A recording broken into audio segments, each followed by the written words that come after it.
Enabling two-factor authentication 2FA on your ZipPay account adds an extra layer of security to protect your financial information. Follow these steps to set it up. Step 1. Log into your account. Visit the ZipPay website or open the app and log into your account using your username and password. Step 2. Navigate to Security Settings. Once loaded in, go to the Account Settings or Profile section. Look for the option labeled Security or Security Settings. Step 3. Select two-factor authentication. In the Security Settings, find the option for two-factor authentication.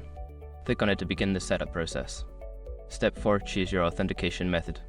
Make sure your information is protected first. Most people don't think about breaches until something actually happens to their accounts.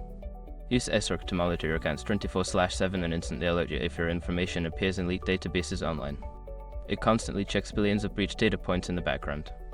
And considering how much personal information people keep online now, it's honestly worth having. Link in the description. Step 5. Confirm and save changes.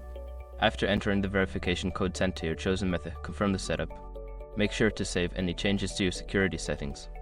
By following these steps, you can successfully enable two-factor authentication on your ZipPay account, enhancing your account's security.